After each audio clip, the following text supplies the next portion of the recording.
কিয়ামতের দিন হবে ভয়ঙ্কর। আকাশ ছিন্নভিন্ন হয়ে যাবে, পাহাড় ধুলায় পরিণত হবে, পৃথিবী কেঁপে উঠবে, সমস্ত মানবজাতি ও জিনজাতি এক বিশাল ময়দানে সমবেত হবে। সবাই খালি পায়ে, নগ্ন অবস্থায়, ভয়ে কাঁপতে থাকবে। মানুষ ঘামে ডুবে যাবে, কারো গোড়ালি পর্যন্ত, কারো বুক পর্যন্ত, আবার কারো মুখ পর্যন্ত পৌঁছে যাবে।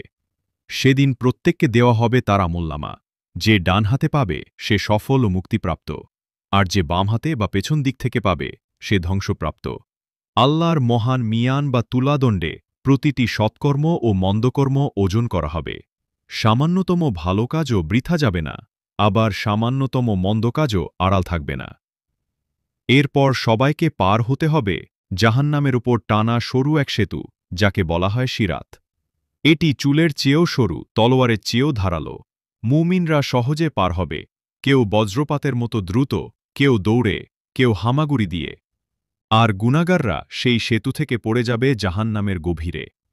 আল্লাহর আনুগত্যশীল বান্দাদের জন্য রয়েছে চিরস্থায়ী জান্নাত। সেখানে থাকবে শান্তি, সুখ আর অনন্ত জীবন। জান্নাতে প্রবাহিত হবে দুধ, মধু, পানি ও খাঁটি মদের নহর। থাকবে সোনার প্রাসাদ, রেশমি পোশাক, মুক্তার গহনা। ফলমূল, সুস্বাদু খাবার ও পানীয় সর্বদা তাদের জন্য প্রস্তুত থাকবে।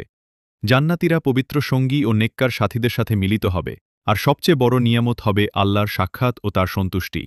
অন্যদিকে কাফের, মুনাফিক ও গুনাহে লিপ্তদের জন্য রয়েছে ভয়াবহ জাহান্নাম। এর আগুন পৃথিবীর আগুনের চেয়ে ৭০ গুণ বেশি উত্তপ্ত।